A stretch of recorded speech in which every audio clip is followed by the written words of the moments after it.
National Broadcasting Company presents Dick Powell as Richard Diamond, Private Detective.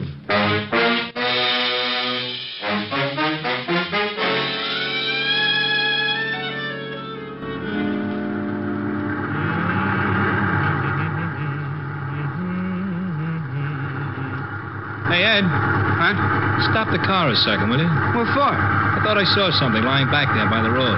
So what? It's probably a dead dog. No, hold it. It's too big to be a dog. Oh, for Pete's sake. Where is it? It's right over there. Oh, yeah. Come on.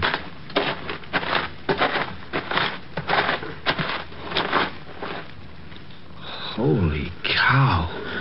Yeah. She dead? Oh, I think I'm going to be sick. Me too. Let's go call the cops. Here's another exciting half hour with Richard Diamond, Private Detective, starring Dick Powell.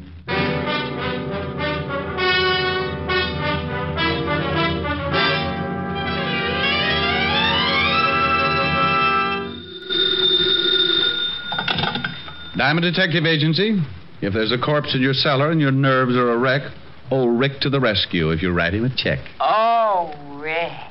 I don't know what I'm going to do with you. Can I make a suggestion? Please do. Feed me regularly, take me for walks, and be sure that you let me out nights. Some suggestion. You do that for a cat. Hi, Helen. Hi. How are you? No, I don't know. I think I'm a nervous wreck. What from? You remember when you said I ought to take up something to keep me busy in the office? Yes. You remember you mentioned knitting? Oh, no. Oh, yes. I've dropped more stitches than a cross-eyed surgeon. You idiot. I was only fooling. Well, don't laugh. I was making Francis a pair of screaming argyles. Keep with it, Strongheart. You'll win out. Ah, you're darn right I will. Oh, what I said. Darn. Get it? Ellen, are you still there? Yes, Rick. Wasn't funny? No, Rick. Okay, come on over. Let's neck. Yes, Rick. Shame on you. Yes, Rick. I'll see you about 8. Oh. You don't sound very happy. That's such a long way off. Give you time to make plans. Bye. Bye. Now, let's see. I gotta take out 1, 2, 3, 5 rows. Yeah, what is it? Rick? Oh, how are you, Walt? Very unhappy. You should see me. I've got to take out 5 whole rows just to pick up one lousy stitch. What? Now, forget it. What are you unhappy about? I'll tell you about it when you get down here. Well, the 5th precinct's 20 blocks. Can't you give it to me over the pipe? I wouldn't ask you if it wasn't important, and I'd rather not say anything over the phone. Okay. Stop making like life-facing Portia. I'll be down as soon as I finish this heel. Heel? Yeah. If you must know, I've taken up knitting. Coming from you, I am unmoved. I don't care if you're building Sergeant Otis a fur-lined money belt. Get down here as fast as you can. All right, Walt. But you'll be sorry when it starts getting cold again, and I won't knit you a sweater to cover your rural blueberry. Oh, now you get over here. Bye, Walt. Getting Walt's goat was a sport with me. Whether he'd admit it or not, he got a kick out of it, too.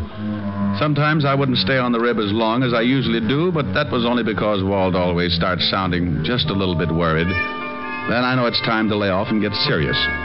Now, don't misunderstand me. I never lay off entirely, and I never get completely serious. Those are 2 habits that don't help find the solution any quicker. They just fit you with a mess of ulcers, and you still end up too worried and too serious. I closed my office and headed for Walt's precinct. When I walked in, I spotted Sergeant Otis leaning back in his chair with his number 12s resting on the desk. Oh, hello, Sergeant Otis. Well, how's the big private detective today? Just fine, Otis. How's the flash of the 5th precinct? Just fine, Diamond. How's the big private detective today? You said that. I did? Yeah. Is the lieutenant busy? No, but he's happy. Why spoil it? Otis, when are you going to shine your buttons? What buttons? Oh, excuse me. Gravy stains. Oh. Hiya, Walt. Rick, why don't you leave that poor guy alone? After you leave, he comes running in and cries all over my desk. Otis? He wouldn't shed a tear if he was standing in an onion warehouse watching his grandmother set fire to herself. Yeah, well, give him a rest for a while. I got a big problem I want to talk to you about. All right, Walt, what's on your mind? Well, I don't know quite how to give it to you. It isn't strictly kosher for the police force to go around asking for help. Now, wait a minute. I don't want any apology routine. If you want a favor, you came to the right boy. You know that goes without saying. Yeah, I guess I do, but... Well, this is a pretty big favor, Rick. The commissioner's on my back, and so is everyone else that's got anything to do with this city's government. Oh, sounds rough. What did they do? Find out you were hiding a chimpanzee in a cop's uniform, calling him Sergeant Otis? Oh, now be serious for a second, Rick. All right, if you'll just get to the point. All right. I guess you've been reading about these homicides you've been having for the past 3 weeks. Oh, yeah. Pretty messy. Well, the powers that be say solve them or turn in my badge. Oh, well, now, wait a minute. Don't they know that this is the toughest kind of a killing? The killer's obviously got a lot of screws loose, and a maniac doesn't need a motive to kill. Don't those swivel chair bigwigs know that a crime without a motive is the toughest job in the world to crack? Sure, they know all that, but the public and the press is yelling its head off, so the pressure's on. Yeah, well, what do you want me for? You've got one of the best departments in the state. When you were on the force, it was the best department in the state. Now, you stop that. Then stop twisting my arm. What do you want? I want help. I've got to crack this case by next week or I'm out of my ear. You're the best detective we had on the force, and you're the best private gumshoe in the city. Well, now, that's real nice. Will you stop that clowning? Okay. What about these killings? Each time they find some dame looking like the last of a hamburger sale... Excuse me a second, Rick. Yeah? Lieutenant? No, this is Oliver Dragon. What do you want, mallet head? We just got a report from a guy out in the River Road. Another one of them butcher's killings. What? Yeah, some dame all hacked up and lying beside the road. Okay, get the car out. I'll meet you downstairs. Oh, did you hear that, Rick? Uh-huh. Well, come on. You want me along? Of course. I can brief you about the whole setup on the way over. I don't know whether it's such a good idea to get mixed up in this or not. Why not? Well, it looks like anybody who gets close to this killer doesn't have much of a future. Well, you can't live forever. Oh, now, aren't you the sweet one? No, that's not what's worrying me. Well, what is that? So when I go out, I want a nice, comfortable place to lie down in. The way this nut goes to work with a knife, I might end up in a meat locker.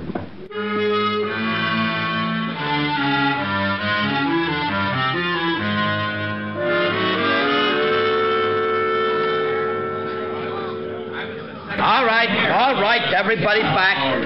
Go on through, Lieutenant. Show him your biceps, Otis. You're comic. How did all these people get out here? This is 10 miles from anything. Someone must have heard me call the police. When I left the phone booth, the whole crowd followed me out here. Who are you? My name is Ed Cody. Me and my friend here found the body. Where is it? Right over here, Walt. How does it look? The way you thought it would. Now you see what I'm up against, Rick. This is the third killing like this in 3 weeks. Yeah. Oh, I don't feel too good. Let's walk over this way. Yeah. Cody, you and your friend come along. We'll want to ask some questions. Okay, Lieutenant. Well, whoever the guy is that's pulling these murders, he's a complete lunatic. Are they all like that, Walt? You should have seen the last one. Hey, how'd you guys happen to spot the body? Well, I saw it first, and I told Ed here. Yeah. We were just driving along when Mac spotted something lying beside the road. I stopped the car and we got out.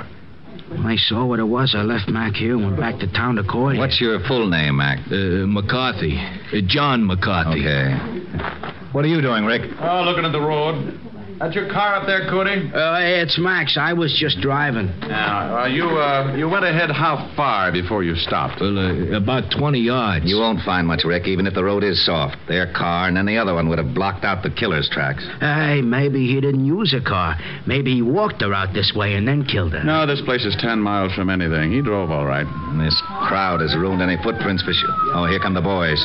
Come on, Rick. As soon as they start examining things, we can get back to the station. Yeah, I want to go through the whole file in the last 2 killings. You won't find much. A change of reading never hurt anyone.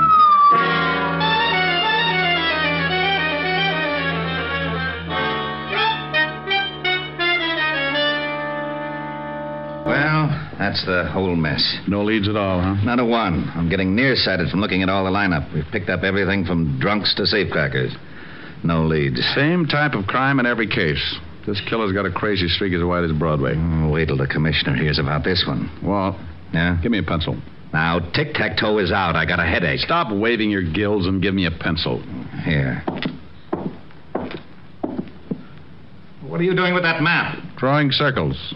Now, you stop that. That's the scale of this city, and I don't want it loused up by your doodling. Look at that. So you make a dandy circle. Well, thanks. What's it for? How should I know? You drew it. Drew what? The circle. Wasn't that a little foolish? Of course it was. That's what I'm yelling about. Well, that's bad for you. What is? Yelling. I know it. I thought you said you didn't know. Know what? About the circle I just drew. What circle? The one on the map. That's what I was yelling about. Well, why? You didn't draw it. I know I didn't. You did. What for? How should I know? You're a policeman. What in blazes has that got to do with it? You were a rookie, weren't you? Of course I was. You worked your way up to sergeant and then head of homicide, didn't you? You know very good and well I did. Wasn't it a little tough? You bet it was. I pounded a beat for 4 long years. I did it by the sweat of my brow. Now, wait a minute. How did we get into this? You asked me about this circle I drew. I did? Yes, Walt, but you didn't know what it was for. Oh, yeah. Well, what is it for? For you. You like it? Ah, it's not bad. Oh, I knew it. I knew it. You lowlife, you conniving, dirty, underhanded louse. You always do this to me. I think you sit around nights and pull the wings off of flies. Moths. All right, moths. You sit around and dream up little monstrosities to put on the police force and use me as a guinea pig. Right, guinea pig. You call me, Lieutenant? No, get out of here, you idiot. Yeah, Lieutenant. Diamond, for once I'm going to find out what's at the end of this merry-go-round. I want to know about that circle. And I'm going to get it out of you if I have to shove that map down your throat. What was that? Huh? What was that you said, Livingston? This is the commissioner. Oh, not you, Commissioner. Hey, and then I can't have any of these killings. Yes, Commissioner. I want you to put on more pressure. Yes, Commissioner. What have you done about the latest one? Well, I just went out and looked at the body. Well, that is my man. Yes, but... This department's been sitting around long enough. I'm giving you fine honey. I have action and plenty of it. But... Your motor's running. You shut up. Huh? Oh, no, Commissioner, somebody else. All right. But if I don't get some action in the next 24 hours, you're going to be plenty sorry. Yes, sir. Now get busy on it, and I'm not kidding. Get there. Yes, sir. Oh. Who was it? I am not talking to you.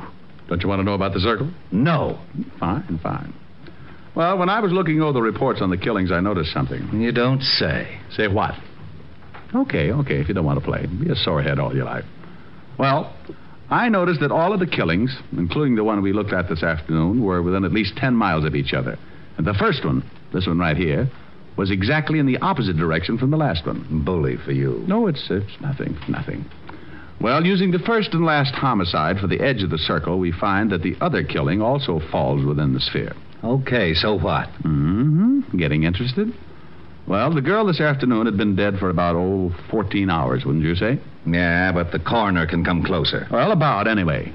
In the other 2 cases, it says that both girls were killed about 3 in the morning. If the last one was dead 14 hours, she comes close to that time, too. Okay. What does that prove? Not a thing. But it's something to go on. This is a wild one, Walt. But let's say that our killer started off with his victim somewhere, within that circle. To drive 5 miles, half the distance of the circle, it would take him, about... 15 minutes. 15 minutes. Now, that means he left his starting point around 2:45. That's a funny hour to be so consistent. You're right. Bars close at 2. 45 minutes to talk a dame into a ride. Might be. Well, I'll be darned. I may be all wet. The killer probably started from somewhere outside the circle. But we can start by eliminating the idea of the night spots anyway. Yeah, Lieutenant. Send out a 508 and get everybody in here. I want to check on all the night spots from... 45th Street and Broadway, the center of the circle. From 45th Street and Broadway for 10 miles in every direction. Yeah, Lieutenant. Now, that means cafes, bars, bowling alleys, anything that stays open until 2 or after, and step on it. I hope we're right. So do I. I don't like walking on eggs. Then sit down. Who knows, you might hatch something. NBC is bringing you Richard Diamond, Private Detective, starring Dick Powell. Walt found out the name of the last victim, and the family supplied us with a picture. Her name was Martha Kirk, and they knew nothing of her whereabouts the night of the murder. You can't really appreciate a police department until you really see them in action. Inside of 2 hours, Walt had every dive, bar, and night spot in the 10-mile circle tagged. They spread out, 1 man to every 5 blocks, each with a picture of the 3 murdered girls. Because it had been my idea, Walt wanted me to swim with it and maybe sink. I took a little section from 48th Street to 46th Street, and by late afternoon, I'd covered most of the likely prospects. Yeah, you guessed it. The bottom of the barrel was coming up fast, and it was emptier than a ballpark during a thunderstorm. No one had ever seen the 3 victims. The last spot on the list was a bowling alley. I walked in and spotted a cocktail lounge, and when I climbed up on one of the stools, a bartender with a head that should have been out on the alleys walked up to me. Yeah, what'll it be? Oh, how how about a glass of milk? Glass of milk? Think you can stand it? Well, if you're worried, water it a little. I don't want to pass out on you. I get him. He made it funny. So did your family. You're looking for trouble? Only if I get pushed. I'm looking for information. First door on the left. Yeah. Ever seen any of these girls before? What are you, a cop? Well, let's just say I'm nosy, and I've got a badge to keep me in the spirit of things. Oh, why didn't you say so? Let me see him. All right. Here's the first one. No. I ain't never seen her. How about this one? And this one? Nah. Hey, wait a minute. Sure, I know. This one comes in here about twice a week. Was in last night. Gets lushed up and cries about how tough her family is on him. Let's see, her name is... Kirk? Yeah, Martha. Martha Kirk. Nice looker. She was. Huh? Did she ever come in here with a man? No, but sometimes she leaves with one. Same guy every time? Nah. Do you remember her leaving with a man last night? Hey, yeah. Come to think of it, she did. What time? About 2:15. We stopped serving at 2. Right on the dot, that we do. Oh, that you do, yeah. Okay. Think you'd know the guy if you saw him again? Sure, he comes in a couple times a week, too. I seen him pick up a couple of strays. I guess you call him a wolf. Yeah, with a hatchet. Huh? Forget it. Where's your phone? Right over there. Hey, here, use a slug. It's on the house, officer. Thanks. I hope nothing's happened to Martha. She was a rotten drunk, but a wonderful kid. Well, she was, huh?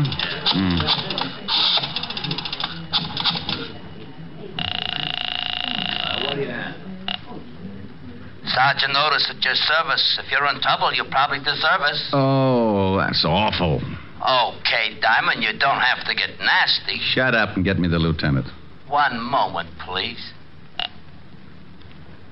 Lieutenant Levinson. You can forget about retiring, Walt. You got something? Yeah, looks like. What did your boys turn up? Nothing yet. What is it, Rick? Don't play games now. Get over to the 47th and 9th. You know the bowling alley in the middle of the block? I'm in the bar. Want me to bring the boys? No. This is one we've got to play quietly. I don't want to scare our ghoul off. I'll be right down. Hey, bartender, what about that milk? Oh, yeah, coming up. Is it going to be a pinch? There is, Buster. There certainly is. Walt romped in about a half an hour later, and he talked with the bartender. He finally looked satisfied. He had to, because it was the only lead that had turned up. We told the bartender to tip us if the guy showed again, and we sat down to wait. Maybe my rabbit's foot started thinking it was back with the quartet because around 1 o'clock it started kicking. The bartender gave us a nod just as a big guy wandered in and sat down at the bar. He weighed in at about 220, and his clothes were sloppy. He ordered a drink and started eyeing a cute little number sitting at the other end of the bar. Let's take him. Now, hold it, Walt. He's making a pitch. What? The dame at the end of the bar. So he's making a pitch. What do you want him to do? Wait around till he takes her out of here? Maybe you'd like to help him sharpen his axe. Look, you haul him in now, you'll have to beat it out of him. You want him to pick the dame up? Is that against the law? Arrest me. Oh, stop your clowning. You'd rather catch him with the goods, wouldn't you? Yeah, but... Now, don't start that again. You butted the commissioner to death. Just relax. Maybe you can pick up a few pointers. Our big boy moved all right up to the seat next to the cute little girl. She was under full sail and didn't seem to mind at all. He landed at 1:15. At 1:30, he'd established a firm beachhead. And by 2 o'clock, there was a flag raising. Okay, he scored. The joint's closing. And they're leaving. I'm going to tail him. How? He's probably got a car. He'd spot you sure if he takes her out to some lonely place. How do I know? You put in a call, throw a dragnet around this area for 10 miles. I'm not going to let you. If he gets away with that girl, he may kill her. Look, Walt, I promise you, he won't get into that car unless I can stick with him. Come on, we'll both stick close to him until I can think of something. We followed the man and girl outside and walked a few yards behind, making like we had a little load on. They headed for a big parking lot, and that's when I got the idea. The parking attendant was just walking up to him when I stumbled forward. Hey, boy. Rick, what are you doing? Stay with me, Walt. Yeah, mister? Sonny, I'd like to have an automobile, please. Hey, just a minute. I was here first. Sure, honey. Don't let him get away with it. Yeah. Oh, look, old man. My friend here's late getting home, and he's got a wife that's 10 feet tall. You mind if I get my car first? No, go ahead. Someday. No, relax, honey, relax. We're going to take a little drive, huh? Yeah. Okay, mister, let's see your ticket. Well, I got it here someplace right in my pocket. Come on, we'll walk up. I know where the car is. Okay, but you got to have a ticket. Rick, what's going on? Keep walking. Hey, I thought you was loaded. Keep going with the police. You what? That's right. Well, what's wrong? Which one is that guy's car? You mean the guy back there with the dame? Yeah. Well, he gave me his ticket. Oh, it's right over there, the coupe. Rick. Come on. I'm going to climb in that trunk, and you're going to get in your car and tail us. But stay far enough behind so that he doesn't spot you. Okay, but I think you're crazy. Is the trunk open? Yeah. I'll get going. Well, they'll see me coming back. Well, then tell him you forgot something in the bowling alley. I passed out in my car. All right. And, son. Yeah? Don't let on that anything happened. We think that man is a killer. Oh. I squeezed into the trunk and waited. About 2 minutes later, the lovebird showed up and got in the front seat. Oh, very much. I rode like that for about 15 minutes, and it wasn't bad until we hit the dirt road. Then my inside started bouncing around like a pound of rice in a wind tunnel. We drove for about 10 minutes more and came to a stop. I raised the trunk just enough to get some fresh air and listen. Oh, yeah. I didn't want to climb out because they'd feel the movement up in front. I was sure they could hear my breathing. Oh. Well, what are we stopping for? I thought maybe that... Huh?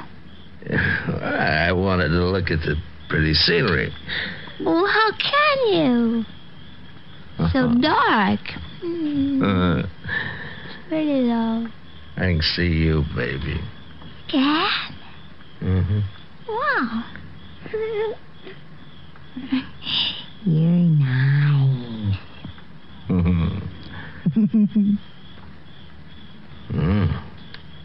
So are you. It went on like that for another 5 minutes, and I started thinking I'd picked the wrong guy. Then the conversation changed. What's the matter? What's so funny? Don't you know? No, and I don't like the way you're acting. Women. That's what's funny. All the same. Huh? Like my wife. She was like all the other women. Hey, let's get out of here. You're talking funny. Funny, yeah. See a man and you like him, any man. You're all alike. Now you stop that.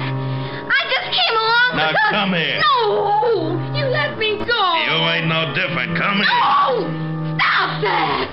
Let me get out of the car. Sure, go ahead. I don't want no blood stains on the seats anyway. Blood! Go on, run. I'll catch you. I rolled out and didn't forget to take my .38 along. I spotted him in the moonlight, moving after her like a big animal. He was laughing. I could see he had something in his hand. It was a knife. She tripped and fell, and he moved in. Gave me goosebumps bigger than a grapefruit. When he was nearly on top of her, I closed in. Okay, hold it. What? No! You shut up. Drop the knife. I'll kill her. I'll kill her like a raccoon. Kill her, too.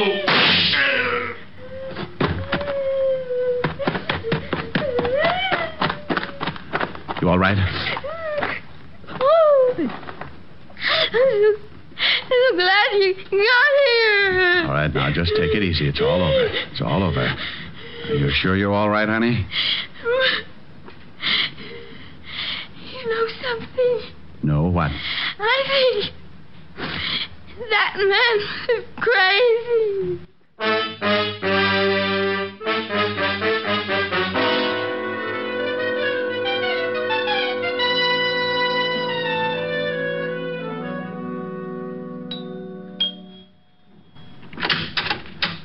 Oh, good evening, Mr. Diamond. Good evening, Francis. Is Miss Asher in? Yes, sir. She's in the study, knitting. Knitting? Knitting? Thank you, Francis. Knit 1, purl 2. Knit 1, purl 2. One pearl, two. Drop 3. That's the way I do it. Rick. Hello, baby. Oh, look what I've gotten into. I'm a nervous wreck. Well, that'll teach you. What are you building? It was going to be a surprise for you. Oh, a whole suit. Silly.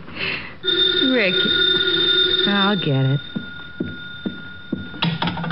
Hello? Helen, is Rick there? Oh, just a minute. It's Walt, Rick. Oh, well, give me that phone.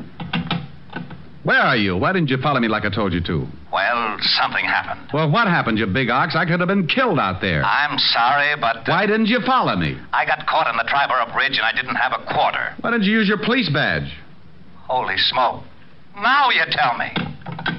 Ricky. No, yeah. I need relaxing. You need relaxing. Oh, swell. Ricky. Come here. I know just the thing. No, come over here. There's an old spinning wheel in the parlor, spinning dreams of the long, long ago. Ricky. What's the matter, dear? Oh. Well, how about this one? Wilhelmina. Let me start that again, will you? I didn't get started very well.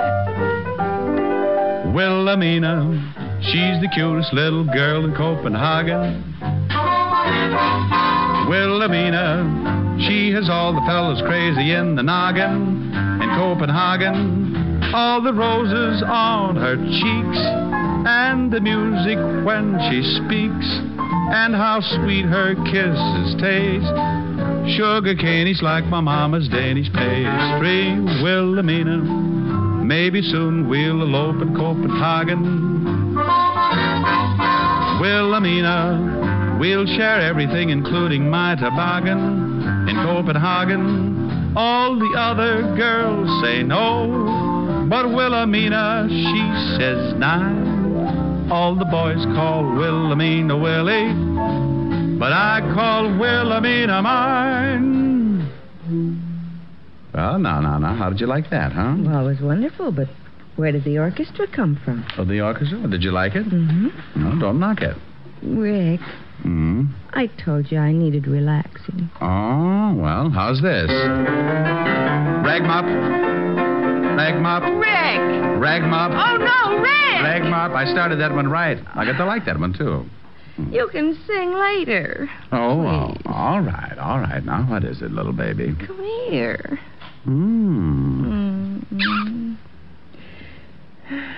You know something? What? I may never sing again.